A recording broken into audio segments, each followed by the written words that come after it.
Hello दोस्तों and welcome to shady horror stories, जहाँ पे मैं आपके साथ हुई कुछ पैरानॉर्मल और क्रीपी इंसिडेंट सुनाता हूँ। सो अगर आपको भी अपने साथ बीती कोई कहानी मुझे शेयर करनी है तो नीचे डिस्क्रिप्शन में दिए गए इंस्टाग्राम आईडी या मेरे जीमेल पे आप मुझे अपनी कहानी सेंड कर सकते हैं। आज की कहानी बहुत ही खास है क्योंकि ये मेरे जानने वाले ने ही मुझे बताई है। इससे पहले इन्होंने ये कहानी किसी भी यूट्यूब चैनल को नहीं बताई है। तो आपके लिए मैं लाया हूँ एक फॉरेस्ट रेंजर की सच्ची और खुद की आप बीती। वीडियो शुरू करने से पहले मैं एक बात और कहना चाहूँगा कि अगर आप लोगों को मेरी कहानियाँ अच्छी लगती है तो आप लोग प्लीज़ इस चैनल को सब्सक्राइब कीजिए और वीडियो को भी लाइक कीजिए। मैं काफ़ी दिनों से वीडियो बना रहा हूँ, इसमें बहुत मेहनत लगती है और अब तक मेरे 1000 सब्सक्राइबर भी नहीं हुए हैं। सो आप लोगों से एक ही रिक्वेस्ट है कि आप लोग मेरे चैनल को ज़रूर सब्सक्राइब कीजिए। तो चलिए बढ़ते हैं अपनी कहानी की ओर। मेरा नाम शुभराज है, मैं बिहार का रहने वाला हूँ। मैंने अपनी आधी ज़िंदगी मानो जंगल में ही बिताई है। मैं फॉरेस्ट गार्ड हुआ करता था। एक बार मेरी पोस्टिंग जामतारा झारखंड में हुई थी। घने जंगलों में गश्त लगाना, जंगल के साथ साथ आसपास के गांव वालों की भी रक्षा करना और जंगल की प्राकृतिक सुंदरता को बरकरार रखने में, इस काम में मैंने वर्षों बिताए हैं। ऊंचे पेड़ों के बीच बसा हुआ झारखंड में एक रूह कपा देने वाली एक भयानक जगह है जिसे काली पहाड़ी के नाम से जाना जाता है। ये घटना 1999 की है। 1999 में जब मैं फॉरेस्ट गार्ड हुआ करता था। वैसे तो मैं धीरे धीरे प्रमोशन पाकर ड्यूटी रेंजर भी बन चुका था, जहां मुझे नए फॉरेस्ट गार्ड को काम सिखाना पड़ता था। लेकिन ये घटना तब की है जब मैं खुद एक नया फॉरेस्ट गार्ड था। शुरुआत में तो मेरे साथ में हमेशा एक सीनियर फॉरेस्ट रेंजर होते थे। काली पहाड़ी ये झारखंड के कई घाटियों और पहाड़ों में से एक है। काली पहाड़ी भूतों के लिए मशहूर भी है। जब भी मैं रात को ड्यूटी पे होता तो मुझे जंगल में से किसी इंसान के चिल्लाने और हंसने की आवाज़ आती थी। मैं लेकिन इसे जानवरों की आवाज़ बोलकर टाल देता था, क्योंकि ड्यूटी के वक्त जंगल में अगर आपने दिल में डर बसा लिया तो वो डर आप पे हावी हो जाएगा, जिससे आपका 1 मिनट भी जंगल में गुजारना नामुमकिन हो जाता है। इसलिए मैं ज़्यादा इन सब बारे में नहीं सोचता था। और हाँ, ड्यूटी करते करते अगर रात में मुझे नींद आने लगती तो मैं अपनी प्लेटिना बाइक पे बैठता और जंगल के कुछ दूर बाहर हाईवे पे निकलकर गर्मा गर्म चाय और सिगरेट पी लेता, जिससे मेरी एनर्जी वापस आ जाती थी। आसपास के सभी गांव के कुछ बच्चे और बूढ़े मुझे अच्छी तरह से जानते थे, क्योंकि मैं ज़्यादा समय घने जंगलों में गश्त लगाता था और कभी कभी बैठ भी जाया करता था। तो आसपास के गांव वाले भी जब भी जंगल में आते मुझे खाकी वर्दी में देखकर मुझसे बातें किया करते थे। वो मुझे बताते थे कि कैसे इस जंगल में कई पालतू जानवर और कई छोटे बच्चे गायब हो चुके हैं, कैसे आसपास के गांव वाले इस जंगल को श्रापित मानते हैं और कैसे जंगल में रात को चीखने और चिल्लाने की आवाज़ें आती हैं। इसी वजह से जंगल में कई सारे छोटे मोटे मंदिर भी बने हुए थे। मैं उनकी सारी बातें सुनता था। और हाँ, रात को जंगल में से चिल्लाने की आवाज़ आना, इस बात पे तो मैं उनसे सहमत था। लेकिन मैं दिल ही दिल में भूतों की उन कहानियों की खिल्लियाँ उड़ाया करता था जो आसपास के गांवों में फैली हुई थी। मैं गांव वालों की सारी कहानियों पे दिल ही दिल में हंसता था और सोचता था कि कैसे ये सारी कहानियाँ पुराने गांव वालों ने गढ़ रखी है। मैं उनकी सारी बातें ये सोचकर खारिज कर देता था कि हो ना हो ये कुछ लोग मुझे डराना चाहते हैं ताकि मैं जंगल में ज़्यादा अंदर ना आ पाऊँ और ये लोग जंगल के अंदर आसानी से लकड़ियाँ काट कर चुरा सके, क्योंकि गांव के कुछ लोग जंगल के बारे में अक्सर ऐसी कहानियाँ गढ़ देते हैं जिससे लोगों में डर बन जाए और कोई उस तरफ जंगल में ना जाए, ताकि वो लोग जंगल में कुछ भी गलत हरकतें और पेड़ों की चोरी बिना किसी डर के कर सके। खैर, दिन तो बीतता चला गया और जब जब मेरी नाइट की ड्यूटी होती थी तो हमें बस ये बोला जाता था कि या तो वॉच टावर के ऊपर जाकर बैठ जाओ और पूरे जंगल की निगरानी करो, या तो फिर बाइक से जंगल के बाहर बाहर ही राउंड मारकर वापस बेस पे आ जाने को। लेकिन रात को हमें पैदल जंगल में जाने की बिल्कुल भी अनुमति नहीं थी। कई बार जब मेरी रात में अकेले की ड्यूटी होती थी तो मैं जंगल के बीचों बीच सारी रात वॉच टावर पे ही गुजारता था। हर रात की तरह ये भी एक चांदनी रात थी। इस बार भी मेरी नाइट ड्यूटी थी। वैसे तो रात में आम तौर पे हमें बस जंगल में बने रास्तों पे बाइक या जीप से गश्त लगाना होता था, लेकिन बीते कुछ दिनों से कई पालतू जानवर और खूंखार जानवर जंगल में मरे पाए जा रहे थे। पालतू जानवर का तो समझता है कि हाँ, उन्हें शेर और भेड़ियों ने मार दिया होगा, लेकिन जब भालू और जंगली कुत्ते भारी मात्रा में मरने लगे और उन मरे हुए जानवर पे कोई भी खाल नहीं होती थी, तो हमें लगा कि ये कोई इंसान ही कर रहा होगा, जो कि उनकी खाल की तस्करी कर रहा होगा। और तो और पेड़ भी भारी मात्रा में गायब होने लगे थे। हमने कुछ लोगों को पकड़ा भी था, लेकिन हमें यकीन था कि इनकी पूरी गैंग है। इसलिए अब हमें रात रात में भी जंगलों के बीचों बीच रात रात भर गश्त लगाना पड़ता था, या तो फिर वॉच टावर पे बैठकर नीचे दूर दूर तक नजर रखनी होती थी। आज की रात मुझे वॉच टावर पे ही गुजारनी थी। मेरे पास एक माचिस की डब्बी थी, एक टॉर्च, एक रस्सी, एक चाकू और खाने के लिए पार्ले जी बिस्किट था। रात के करीब 9 बजे मैं खाना वगैरह खाकर वॉच टावर के पास पहुंच चुका था। हर आम दिन की तरह आज भी मेरी अकेले की ही ड्यूटी थी। मैं अपनी प्लेटिना बाइक से वॉच टावर के पास पहुंच चुका था। मैं अभी ऊपर चढ़ ही रहा था कि मुझे पास से ही किसी के रोने की आवाज़ आने लगी। मैंने तेज आवाज़ में बोला, कौन है उधर?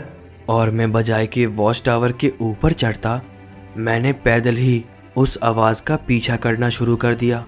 पहले तो वो आवाज़ मानो ऐसा लग रहा था जैसे 50 मीटर की ही दूरी पे आ रही हो, इसलिए मैं पैदल ही उस तरफ चल पड़ा। लेकिन जैसे जैसे मैंने टॉर्च लेकर उस आवाज़ का पीछा किया, वो आवाज़ मानो दूर होते जा रही थी। मैंने बेस पे बैठे अपनी टीम को और तो और 5 किलोमीटर दूर एक और वॉच टावर पे जो मेरा पार्टनर था, मैंने उन सभी को ये रेडियो पे बता दिया। बेस पे बैठी टीम को जब मैंने ये बताया कि किसी के रोने की आवाज़ आ रही है और मैं पैदल उसका पीछा कर रहा हूँ, तो सामने से मेरे सीनियर रेंजर ने डांटते हुए बोला कि मैं बाइक पे क्यों नहीं हूँ। मैंने उन्हें बताया कि ये आवाज़ पास से ही आ रही थी, इसलिए मुझे बाइक की ज़रूरत महसूस नहीं हुई, और ये आवाज़ जंगल के बने रास्तों पे से नहीं बल्कि जिधर बहुत सारे घने पेड़ लगे हैं उस तरफ से आ रही थी। इसलिए मुझे जैसे तैसे पैदल ही उसका पीछा करना पड़ा, लेकिन ये आवाज़ दूर ही जाते जा रही है। सर ने मुझे वापस वॉच टावर पे जाने को बोला। मैं भी आदेश मानते हुए वापस वॉच टावर पे आया और ऊपर से ही नीचे की तरफ नज़र दौड़ाने लगा। पता नहीं क्यों, लेकिन जैसे ही मैं वॉच टावर पे चढ़ा, नीचे कई सारे जंगली कुत्ते और भेड़िए आकर एक दूसरे से लड़ने लगे, एक दूसरे पे हमला करके मारने लगे। मैंने जल्दी से उन पे टॉर्च किया और चिल्लाने लगा। उन सभी जानवरों ने अपनी लड़ाई रोककर ऊपर मेरी तरफ देखा। उन सभी का मुंह खून से भरा हुआ था। ये देखकर मैं डर सा गया। हालांकि वो लोग ऊपर मेरे पास नहीं आ सकते थे, लेकिन फिर भी नीचे का नज़ारा देखकर मैं थोड़ा डर सा गया। कुछ पल के लिए सब कुछ एकदम शांत हो गया। नीचे वो जानवर भी शांत हो गए थे। मैं वापस से वॉच टावर के बीचों बीच आकर बैठ गया। वहाँ पे बैठने के लिए छोटी सी जगह बनी थी और कुछ कुछ देर पे नीचे देख रहा था, लेकिन नीचे कोई हलचल नहीं थी। करीब 3-4 घंटे बाद तकरीबन 1 बजे दूर कहीं 5-10 किलोमीटर से धीमी धीमी जानवरों की आवाज़ आ रही थी। वो चिल्ला तो तेज़ रहे थे, लेकिन वो इतनी दूर थी कि मेरे कानों में बस धीमी ही आवाज़ आ रही थी। आसपास तो सब कुछ सन्नाटा ही था। उसी सन्नाटे को चीरते हुए एक गहरी चीख जंगल के अंदर से आई। ये चीख मेरे बहुत ही पास से आई थी। वो आवाज़ इतनी तेज थी कि मानो पूरा जंगल गूंज गया हो। और तो और वो आवाज़ इतनी दर्द से भरी थी कि मेरी रीढ़ की हड्डी तक सिहर उठी थी। मेरा दिल बहुत तेज धड़कने लगा, मानो सीना चीरकर बाहर आ जाएगा। मैं काफ़ी ज़्यादा डर चुका था। नीचे देखना तो नहीं चाहता था, लेकिन मैं वॉच टावर के रेलिंग के पास आया और नीचे झांकने लगा। चांद की हल्की रोशनी में जब मैंने नीचे देखा तो अब वहाँ पे दूर दूर तक कोई जानवर नहीं दिख रहा था। ये थोड़ा नामुमकिन सा था, क्योंकि रात को जंगली भेड़िए, सियार, जंगली कुत्ते और भी कई जानवर वॉच टावर के आसपास भटकते रहते थे। लेकिन अभी वहाँ पे कोई भी नहीं था। नीचे देखा तो बस बड़े बड़े पेड़ और घनी झाड़ियाँ, बाकी सब कुछ एकदम शांत। ये चीख सुनकर मैं मन ही मन में डर रहा था। आमतौर पे मैं जंगलों में ही रात बिताया करता था, लेकिन आज मुझे सच में ऐसा लग रहा था कि कुछ तो गड़बड़ है। मेरा दिमाग मुझसे कह रहा था कि यहाँ से जल्द भाग जा, लेकिन मेरे पास में इतनी भयंकर चीख सुनने के बाद मेरे दिल में इतनी हिम्मत नहीं थी कि मैं वॉच टावर से नीचे भी उतरूं। मैं अभी टॉर्च मारकर नीचे देख रहा था और फिर मैं भारी आवाज़ में पूछा, कौन है वहाँ? बोलो बोलो, कौन है वहाँ? लेकिन सामने से कोई जवाब नहीं आया। अचानक जो मेरा टॉर्च अब तक जल रहा था वो टिमटिमाने लगा। रहे रहे टॉर्च अचानक बंद होने लगा। मैं बार बार उस पे हाथ मारता और टॉर्च जल भी जाता था। उसी रोशनी में तब मैंने नीचे एक परछाई देखी। पहले तो वो मुझे एकदम काला साया लगा, जैसे कोई लंबा चौड़ा इंसान ही हो, लेकिन वो अंधेरे में जैसे एकदम साया सा दिख रहा हो। जब मैंने टॉर्च मारकर उस पे और आंख गड़ाई तब वो एकदम इंसान ही था। धीरे धीरे वो मुझे एकदम साफ तौर पे दिखने लगा, लंबा चौड़ा सफ़ेद कुर्ता पहने हुए। नीचे से वो एकदम मुझे ही घूर कर देखे जा रहा था। वक्त अभी तकरीबन 1 से 1:30 बज रहा था। मैंने बेस पे रेडियो किया। उन्हें मैंने सब बताया कि अभी अभी मैंने ऐसा ऐसा एक शख्स देखा जो कि ठीक मेरे वॉच टावर के नीचे खड़ा हुआ है। उन्होंने मुझे उस पर नज़र रखने को बोला और वो कहने लगे कि वो लोग एक टीम लेकर मेरे वॉच टावर पे भेज रहे हैं। उन्हें मेरे पास आने में तकरीबन 20 मिनट से आधा घंटा भी लग सकता है। अभी हम रेडियो पे बात कर ही रहे थे कि उतने में ऐसा महसूस हुआ कि किसी ने नीचे से वॉच टावर पे तेज़ से धक्का मारा, जिससे मेरा वॉच टावर पूरा हिल गया। मैं डर से चिल्ला उठा। मैं ये बात भी रेडियो पे बताने वाला था कि उससे पहले मेरा रेडियो ही काम करना बंद कर दिया। सामने से बस स्टैटिक की आवाज़ आने लगी, जैसे सिग्नल चला गया हो। ऐसा पहले कभी नहीं हुआ था। रेयरली कभी कभी होता था, कभी बैटरी ख़त्म हो जाने पे या तो रेडियो की फ्रीक्वेंसी मैच ना होने पे, लेकिन बात करते करते बीच में ही फ्रीक्वेंसी ख़त्म हो जाना, ऐसा पहले कभी नहीं हुआ था। उतने में ही मुझे एहसास होता है कि वॉच टावर के ऊपर ही मेरे पीछे कोई खड़ा है। मैं पीछे मुड़ा तो वहाँ कोई नहीं था, लेकिन एक ठंडी हवा मेरे चेहरे पर लग कर गुजरी थी। मेरे सिर्फ मुंह पे बस हवा का लगना, ये बात मुझे हजम नहीं हुई। मैं समझ गया कि हो ना हो मामला ऊपरी चक्कर का ही है। इस सब के बाद डर ने मेरे दिल में घर बनाना शुरू कर दिया था। मैं अभी सब सोच ही रहा था कि मैंने सुना वॉच टावर की सीढ़ी पे कोई ऊपर चढ़कर आ रहा था।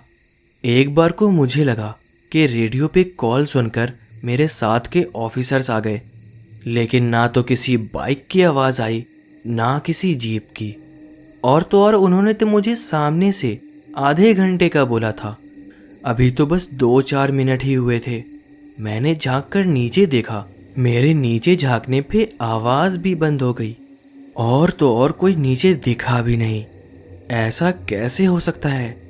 आवाज़ आ रही थी तो आखिर किसी को तो सीढ़ी पे होना चाहिए था ना, लेकिन वो तो पूरा खाली था। मैं अपने आप से ही सवाल करने लगा। थोड़ी देर पहले नीचे जो इंसान मुझे दिखा था, अब वो भी मुझे वहाँ कहीं भी नहीं दिख रहा था। एकदम से ही मेरा वॉच टावर वापस से हिलने लगा।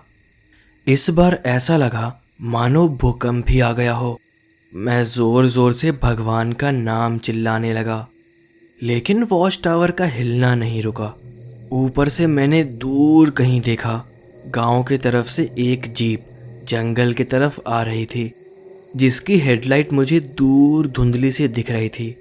मैं थोड़ा खुश हुआ कि अब बस 15-20 मिनट में मेरे साथी मेरे पास होंगे। लेकिन वॉच टावर फिर से हिलने लगा और बिल्कुल भी नहीं रुक रहा था। वो इतना तेज़ हिल रहा था कि मानो मिट्टी से उखड़कर बस अब वो गिर ही जाएगा। हवा भी चल रही थी, लेकिन इतनी तेज़ नहीं कि वो इस कदर वॉच टावर को हिला सके। मैंने डरते हुए चिल्लाकर बोला, अरे कौन है भाई? मुझे परेशान करके क्या मिल जाएगा? मुझे कुछ समझ नहीं आया। मैं भागकर वॉच टावर से नीचे उतर गया, क्योंकि मैं अगर ऊपर रुकता और वो वॉच टावर इतनी तेज़ हिलते हुए गिर जाता, तब तो मेरी मौत पक्की ही थी। जैसे मैं नीचे उतरा, टावर भी हिलना बंद हो गया। तब मैं 30 साल का था, लेकिन मेरी आंखों में डर के आंसू थे।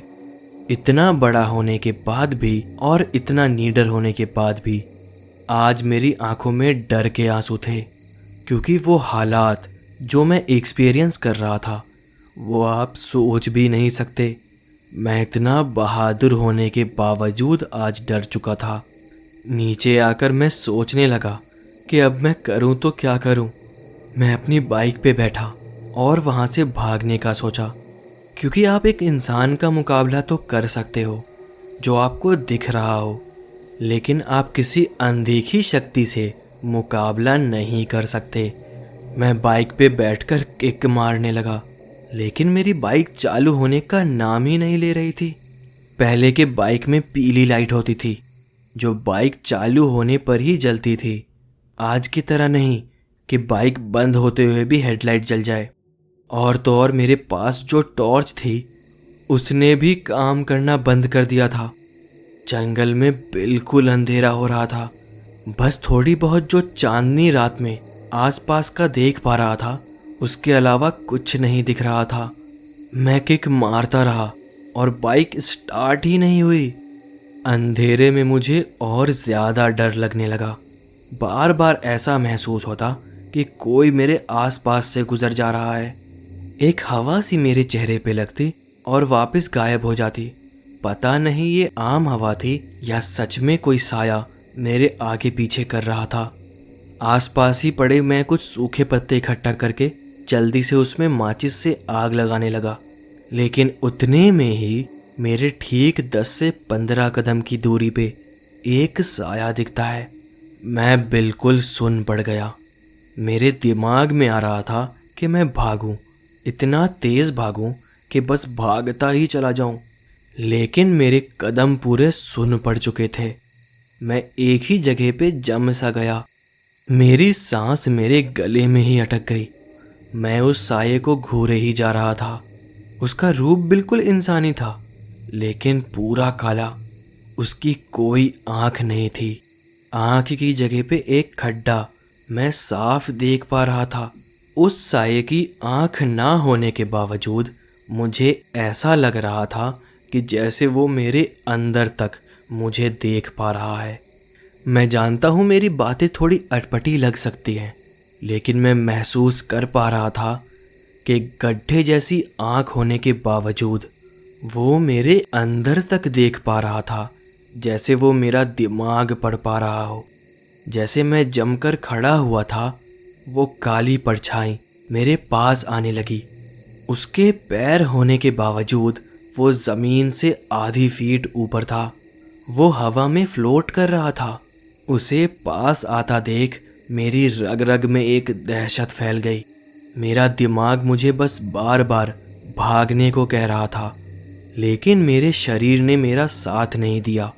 मैं वहीं पे जम चुका था। ये ऐसा था मानो उस काले साये ने मुझे बंदी बना लिया हो। अचानक से वहाँ पे हवा में फुसफुसाहटें गूंजने लगीं। मेरे ऊपर डर का आतंक हावी हो चुका था। जैसे वो साया मेरे पास आया, वो धीरे धीरे मेरे सामने इंसान बनने लगा। उसका चेहरा एक भद्दे साये से एक दूसरे इंसान में बदल रहा था। जैसे जैसे वो इंसानी रूप में आ रहा था, वहाँ पे एक गंदी बदबू फैलने लगी, जैसे मानो कई दिन पुराना कोई जानवर मरा हुआ हो। मेरा दम घुट गया। मैं घुटनों के बल बैठा था और मेरे आंसू टिप टिप कर गिरे जा रहे थे। जैसे मुझे लगा कि अब मैं बस मरने वाला हूँ, मैंने एक तेज़ की चीख मारी। मेरी इस खुद की चीख ने मेरे अंदर थोड़ी हिम्मत लेकर आया। मैं डर के चंगुल से थोड़ा मुक्त हुआ। भागने के लिए मैंने अपने नस नस की ताकत जुटाई। मैं जंगल से बाहर निकलने की तरफ तेज़ी से भागने लगा। मेरे पैरों में टहनियाँ लग रही थी। कुछ कांटे भी मेरे हाथ पैर में चुभने लगे। आज पहली बार ऐसा लग रहा था कि जिस जंगल को मैं दिलो जान से चाहता हूँ, आज वो जंगल ही मेरे खिलाफ हो गया हो। आज वो जंगल मानो मेरे खिलाफ कोई साजिश कर रहा हो, क्योंकि मैंने इससे पहले सालों गुजारा था जंगल में, लेकिन आज पहली बार मेरे साथ ऐसा कुछ हो रहा था। मेरा दिल इतना तेज़ धड़क रहा था जैसे मेरा दिल एक ढोल की तरह बज रहा हो। मेरे दिल की धड़कन तक मैं साफ सुन पा रहा था। जंगल में जो कच्चा रास्ता बना था, वो छोड़कर मैं पेड़ों के बीच से होता हुआ गांव की तरफ भाग रहा था। मैंने डर कर पीछे देखा। पीछे मुझे कोई नहीं दिखा, लेकिन मैं साफ महसूस कर पा रहा था कि हर कदम पे कोई मुझे फॉलो कर रहा है। मुझे महसूस हो रहा था कि कई आत्माएं, या वो जो चीज़ भी है, कई सारे साए मुझे हर पल देख रहे हो। मेरे एक हाथ में मेरा चाकू था और दूसरे में टॉर्च, जो कि काम भी नहीं कर रहा था। भागते भागते मानो 20 मिनट से ऊपर हो गया था अब तक, लेकिन ना तो मुझे मेरे सीनियर ऑफिसर की जीप दिखी, ना ही तो मुझे अंधेरे में ये पता लग पा रहा था कि गांव कितनी दूर है। कुछ दूर और आगे जाने पे मुझे एक मंदिर दिखा। उसे मैं मंदिर तो नहीं कह सकता, क्योंकि वो बस छोटा सा था। एक पेड़ के नीचे प्लास्टर करके चबूतरा बना था और उसके ऊपर एक काली माँ की छोटी सी मूर्ति रख दी गई थी। ये जगह मुझे पता थी, क्योंकि अक्सर मैं दिन के टाइम पे यहाँ पर आया जाया करता था। यहाँ से गांव बस 500 मीटर की ही दूरी पे था। मैं काफ़ी ज़्यादा थक चुका था। डर के मारे मैं जाकर वहीं पे बैठ गया। हैरानी की बात तो ये थी कि जब मैं वहाँ पे जाकर बैठा तो मेरा टॉर्च भी काम करने लगा। मैंने जब टॉर्च जलाकर इधर उधर रोशनी की तो यकीन मानिए, नहीं भी तो नहीं, मैंने कम से कम 10 से 15 इंसान देखे। किसी का सिर नहीं था, तो कोई एकदम धुंधला था, तो कोई पूरा जला हुआ था, और कोई कोई तो बिल्कुल कटा फटा हुआ था। ये देखकर मैं हद से ज़्यादा डर चुका था। मैं शायद डर से ही मरने वाला था। ये सब देखकर मैं जो अब तक काली माँ के पास बैठा था, मैं अब काली माँ को बिल्कुल चिपक कर गले से लगा लिया। मेरे डर की कोई सीमा नहीं थी। मैं रो रो कर काली माँ से भीख मांगने लगा कि कैसे भी मुझे इन भूतों से बचा लें। उतने में ही मैं बेहोश हो गया। अब बेहोश हुआ या डर से आंख लग गई, पता नहीं, लेकिन मुझे आखिर का बस इतना याद है कि मैंने काली माँ के मूर्ति को पकड़ा और फिर मेरी आंख लग गई। जब मेरी आंख खुली तो अब भी मैं वहीं पे था। हल्की हल्की रोशनी हो चली थी और मेरा सिर काली माँ के चरणों में था। और भी सारे फॉरेस्ट गार्ड मुझे आवाज़ लगा रहे थे। मैंने भी चीख कर आवाज़ लगाई, तब जाकर वो लोग मेरे पास आए। जब मैंने अपनी आप बीती उन सबको बताई तो ये बात आग की तरह आसपास के सभी गांव में फैल गई, क्योंकि ये बात किसी आम इंसान के साथ नहीं, बल्कि खुद एक फॉरेस्ट गार्ड के साथ हुआ था। आज तक मेरी ये कहानी गांव वालों द्वारा दबी आवाज में सुनाई जाती है।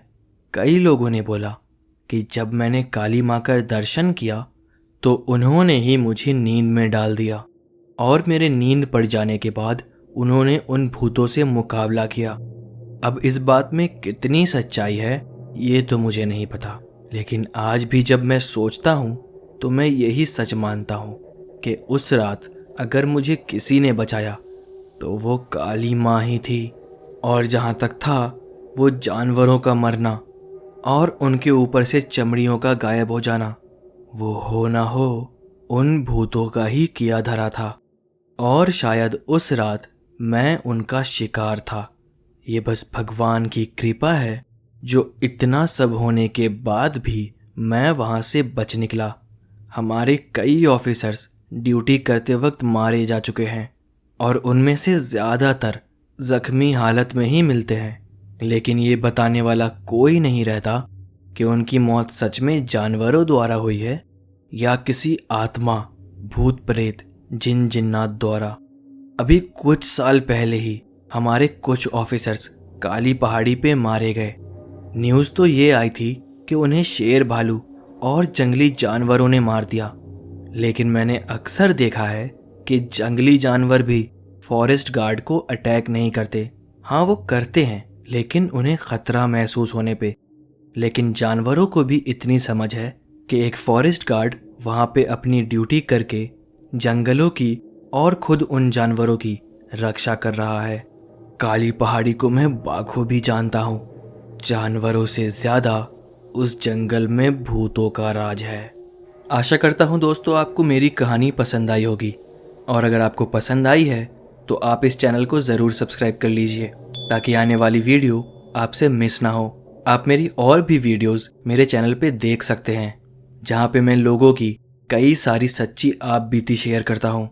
तो चलिए आपसे मिलते हैं किसी अगली वीडियो में।